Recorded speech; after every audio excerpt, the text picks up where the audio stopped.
إنها العين، إنه الحسد. ولو تبغى تجرب هل العين والحسد متفشي، افتح استراحة واكتب عليها استراحة للرقية الشرعية. كان تلقى السيارات اللي عندك على مسافة كيلو. ما الذي جرى في الناس؟ ما الذي غيرهم؟ إن مرض من أمراض عداء نعم الله لبعض الناس انتشر هذا الداء إلى أن استودع أبدانا معصومة، وما أصيب زمن كإصابة هذه الأزمان. وهناك فرق بين الحسد وبين العين. الحسد غالبا تكون منشأه غل وحقد وسوء في القلب والطوية، هذا حسود. العين قد تكون استعظاما وإعجابا، ولذلك قد يعين الإنسان نفسه. ولذلك يقول الله: ولولا إذ دخلت جنتك قلت ما شاء الله لا قوة إلا بالله. يعني احم نفسك أنت من حسد نفسك. ولذلك هذا الداء هو الذي جعل بعض الناس الآن مستقبله في الدنيا ضائع وأخشى في الآخرة كذلك. سببه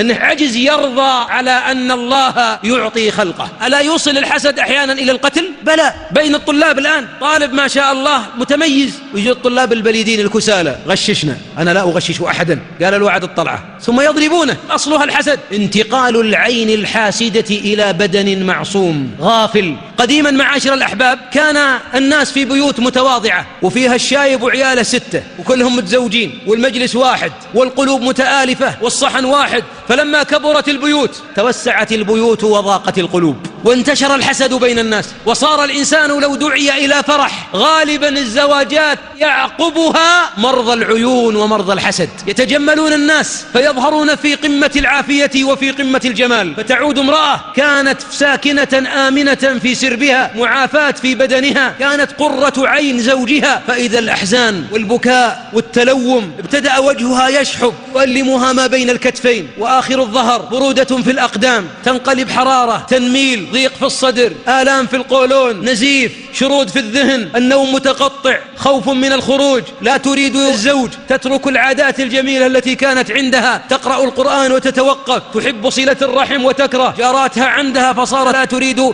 أحدا أن يأتيها، دموعها على الخدود تعرف مجاريها. ما الذي بدل في حال هذه المؤمنة؟ إنه الحسد. ولذلك معاشر الأحباب يوجد بعض المسلمين الآن أسير حزين. بعض الناس كان مورد الخدين مبتسم، الآن حزين مسمر، هالات سود، ينظر للحياة من ثقب إبرة ولا يتنفس إلا مع ثقب إبرة، يكره الحياة. ويشخصونه بعض أطباء النفس اكتئاب، ويختلط مع الاكتئاب رهاب، ومع الرهاب وسواس قهري، يحب العزلة، كان شجاعا فبات يخاف وهو من الداخل يتعذب. سببها لربما حسد أو أنه عين. واعلم أن الحسد قد يكون من الجان وقد يكون من الإنسان. ولذلك الحبيب ماذا يقول في حديث يرويه أبو سعيد الخدري؟ قال: كان رسول الله صلى الله عليه وسلم يتعوذ من عين الجان ثم أعين الإنس. أعين الإنس أنا وأنت نستطيع رده بالتحصن، نرد كيده إليه، لكن الكلام الذي لا تراه أليس أخطر؟ أن يكون عدوك لا تراه، إنه يراكم هو وقبيله من حيث لا ترونهم. المرأة إذا دخلت تريد تغير ثيابها وما قالت بسم الله، ألا ينظر إليها؟ ألا يوجد عدو ينظر؟ خاصة إذا كان الموسيقى في القنوات والصور معلقة ومجسمات، بيت منزوع الحصانة والعيون الجان تنظر، ألا تأتيها عين؟ وهذا سبب معاشر الأحباب انقلاب حياة بعض الناس إلى تنور وإلى جحيم. أنا لا أقول أن كل شيء تببه العين، لكن أقول اسمع قول الحبيب: أكثر ما يدخل أمتي القبر العين. وفي حديث: لا تزال العين بأحدكم حتى ترديه من شاهق. انتحارات، وهذا يقتل والده، ليه يروح للمخدرات، مريض نفسي يريد الراحة، سببها إذن لربما المنشأ العين. مسلم الآن يتعذب، ترك عياله، طلق امرته، ترك وظيفته، جاه اكتئاب، سببها أنت. خاصة أن بعض الناس يعرف من نفسه أنه عدو لنعم الله على خلقه. صحابي رآه يغتسل وكان له بشرة بيضاء، فنظر إليه بعد أن أنزل قميصه ونزل في الماء، قال: جلد ولا جلد مخبأة، يعني جلد ولا جلد بنت ما شافت الشمس. فسقط صاحبه، أسعفوه، أخرجوه يغرق، مات. فنقلوا الأمر لحبيبنا عليه الصلاة والسلام. فماذا قال الحبيب؟ أتتهمون له أحد؟ تهمة، يعني أن العائن مجرم، لأن الحبيب عندما دعاه إلى أن يغتسل لأخيه قال: علام يقتل أحدكم صاحبه؟ ليه تقتل أخوك؟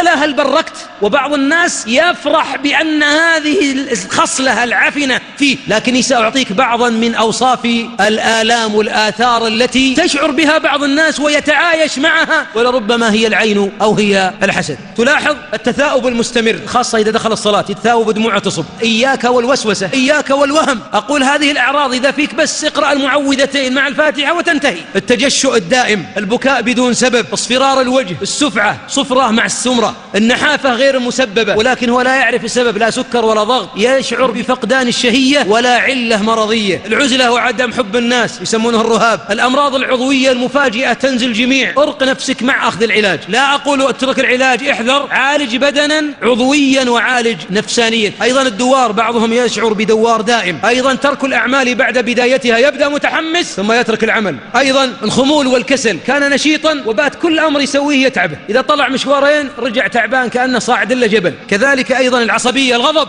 من لا شيء أغضب، وهو من أكثر آثار العين. ارق نفسك، الأمر يسير، الأمر في يدك. أيضا بعضهم دائما يخاف، أنا بموت، أنا بنتهي، فلان مات انقبض وخاف. الخوف الزائد من الموت والمرض عين غالبا. أيضا التفكير في الانتحار، هل الموت راحة؟ لا، هي عين تلاحقك فجعلتك ضيق النفس. أيضا التقيؤ الدائم، وخاصة عند الرقية، إذا رقاك إنسان بدأ يتقيأ، إذا رقاه زاد عرق، بكاء، إسهال، قيء، هذا طيب وأثر من آثار العين يخرج بذلك. أيضا الصداع، بعضهم عنده صداع نصفي دائما، خاصة النصفي، البنادول يشتريه أكثر من الخبز والحليب واللبن. عليك بالحجامة مع الرقية، ولذلك أفضل راقي في العالم كله الذي ينبغي أن تعرف رقمه واسمه هو أنت.